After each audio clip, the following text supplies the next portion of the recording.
ఒరిస్సాలో నవీన్ పట్నాయక్ ఓడిపోవటం, అలాగే అక్కడ అసెంబ్లీ పార్లమెంట్ రెండు కూడా బీజేపీ ఆక్యుపై చేసుకునేటువంటి స్టేజీ రావడం, ఈ వ్యవహారాలకు సంబంధించి ఏం జరిగింది అన్నటువంటి కథనం ఒకటి. మీరు ఎప్పటివరకు విన్న కథని నేను మీకు చెప్తాను. 1999లో భారతదేశంలో 2 బిగ్ బ్యాంగ్స్ జరిగాయి. మొదటిది భారతదేశం 100 కోట్ల జనాభాకి చేరుకోవడం, రెండోది ఒరిస్సాను నాశనం చేసిన సూపర్ సైక్లోన్. వేలాది మందిని చంపి రోజుల తరబడి వరద నీటిలో వాళ్ళు కుళ్ళిపోయిన శవాలతో ఒరిస్సా అతలాకుతలమైంది. ఆ విపత్తు తర్వాత ఒరిస్సా ఏ తుఫాన్ సమయంలోనూ పెద్ద ప్రాణ నష్టాన్ని చూడలేదు. అయితే ప్రతి 1 లేదా 2 సంవత్సరాల్లో ఒరిస్సా ఒకటి దెబ్బతింటుంది. ప్రభు జగన్నాథ్ నుండి నవీన్ బాబు ఒరిస్సాకు పరంగా వరంగా లభించాడు. ఆ వ్యక్తి ఒంటరి ప్రపంచంలోని అత్యుత్తమ విపత్తు నిర్వహణ బృందాన్ని సృష్టించాడు. తుఫాను సంబంధిత విపత్తు నిర్వహణ గురించి తెలుసుకోవడానికి విదేశీ ప్రతినిధులు తరచుగా ఒరిస్సా వస్తుంటారు.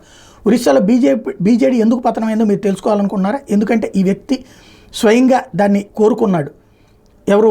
స్వయంగా నవీన్ పట్నాయక్. అతను పార్కిన్సన్తో బాధపడుతున్నాడు. దీని మీద అధికారికంగా ఎలాంటి వార్త లేదు, కానీ ఆయన సన్నిహితులకు మాత్రం తెలుసు. అతను ఏదో ఒక రోజు కూలిపోతాడు.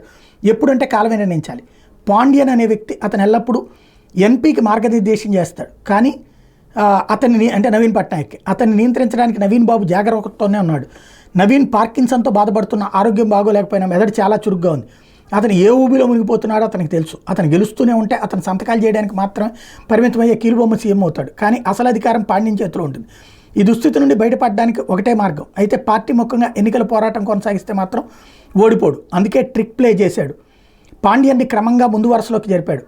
అది చాలా వేగంగా ముందుకు నెట్టాడు. ఎంతగా అంటే ప్రధానంలో ప్రజల ముందు భాగంలో పాండ్యన్ ముఖాన్ని చాలా స్పష్టంగా ప్రముఖంగా చూసేవారు. ఇలా ప్రాముఖ్యత ఇవ్వడం చాలా చక్కగా పనిచేసింది. ఎంతగా అంటే గుడ్డి వ్యక్తికి కూడా చేపలంటే ఏమిటో తెలిసేలా దిగ్భ్రాంతిని కలిగించింది.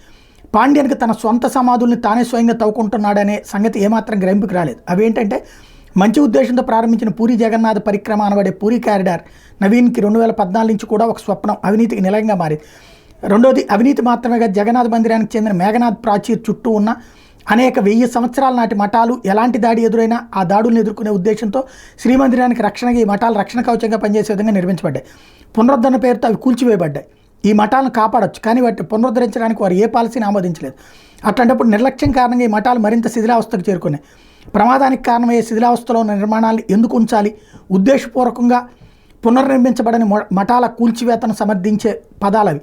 అలాంటి ఒక మఠం జగన్నాథ మందిరం, అతి పురాతనమైన ఎంఆర్ మఠం. మఠాలు మాత్రమే కాదు, పుస్తకాలు, పోతీలు, కరపత్రాలు, తాళపత్రాలు మొదలైన వేలాది పాత పత్రాలతో పురాతన గ్రంథాలయాలు ఉన్నాయి. అవి 2 గ్రంథాలయాలు ధ్వంసమైనాయి. శ్రీమందిర్ రత్నాలంకారాలు, నగలు దోచుకెళ్లారు. అందుకే మేము హిందూ దేవాలయాలను ప్రభుత్వం నుండి విడిపించాలని డిమాండ్ చేస్తున్నాం. ఇక ఒరిస్సాలో గనుల టెండర్లన్నీ ఒడియాలు కానీ పాండ్యన్లు సహచరులకు ఇవ్వబడ్డాయి. 1 లేదా 2 టెండర్లు ఆమోదించబడ్డాయి. అయితే అన్ని టెండర్లు ఉద్దేశపూర్వకంగా పాండ్యన్ల సొంత రాష్ట్రానికి చెందిన నాన్ ఒడియాన్స్ వర్గానికి వెళ్తున్నాయని మీరు చూస్తే అక్కడ ఒక గుడ్డివాడు కూడా చాప కింద నీరులో జరుగుతున్న దుష్ట కుట్రను చూడొచ్చు. భువనేశ్వరం లింగరాజ్ ఆలయం ఒడిశాలోని అతిపెద్ద ఆలయం మరియు ప్రస్తుత జగన్నాథ మందిరం కంటే పురాతనమైంది. వ్యక్తి లింగరాజ్ కాంప్లెక్స్ యొక్క పునరుద్ధరణ ప్రాజెక్టు కూడా నిర్వహించాడు. మరియు ఎప్పట్లా కాంట్రాక్టర్ అందరూ ఒడియా ఏతరులే. బీజేడీ ఎన్నికల ప్రచారం తాను ముఖంగా ఉంటే ప్రజలు తనకే ఓటు వేస్తారు నవీన్కి తెలుసు, కానీ పాండ్యన్ బీజేడీ ప్రచారానికి ముఖంగా మారితే ప్రజలు విసుగు చెందుతారు. ఓ తమిళుడు మన ముఖ్యమంత్రి, మన పరిపాలన అధిపతిగా మనం ఎందుకు ఒప్పుకుంటామనే ప్రశ్న సహజంగానే వస్తుంది. బీజేడీ విజయం అంటే నవీన్ పాండ్యన్ బారిలో ఉండడం, బీజేడీ ఓటమంటే పాండ్యన్ బారి నుంచి తప్పించుకోవడం. అలాగే ప్రచారానికి పాండ్యన్ ముఖంగా బీజేడీ ఓడిపోతే నవీన్ అసమర్థత కారణంగా బీజేపీ ఓడిపోయిందని ఎవరు అనరు. ఒడియా ప్రజలు పాండ్యన్ వ్యతిరేక మనస్తత్వం కారణంగా బీజేడీ ఓడిపోయిందని చెప్తారు. దీనిలో తప్పేమీ లేదు కూడా. సంక్షిప్తంగా బీజేడీ ఓడిపోతుంది, నవీన్ బాధాకరమైన జీవితం నుండి తప్పించుకుంటాడు, మరియు నష్టానికి సంబంధించిన అన్ని నిందలు పాండ్యన్ పై వేయబడతాయి. ఒక అధికారి చేతిలో బందీగా మరియు జేజేలు కొట్టిన తన సొంత ప్రజల నుండే నిందలు పడే అవమానమైన జీవితం నుండి తప్పించుకోవడానికి నవీన్ పట్నాయక్ ఇంతకంటే మంచి మార్గం లేదు. అతను ఒడియా ప్రజల భావోద్వేగాలపై విశ్వాసం ఉంచి జూదం ఆడాడు, మరియు ఒడియా ప్రజలు అతన్ని రక్షించారు. నవీన్ శాఖ ముగిసిందని బాధపడకండి. ప్రజలు మీకు అత్యంత ప్రియమైన ముఖ్యమంత్రిని కాపాడేందుకు సంతోషంగా ఉండండి. వీడ్కోలు నవీన్ బాబు. ఏదో ఒక రోజు నేను మిమ్మల్ని వ్యక్తిగతంగా కలిసే అదృష్టం కలిగి ఉండొచ్చు.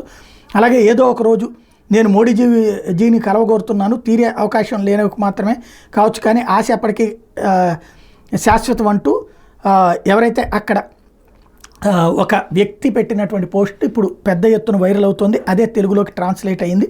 శాశ్వత్ రూత్ రాయ్ అంటూ వచ్చినటువంటి హైలైట్ అయినటువంటి అంశం.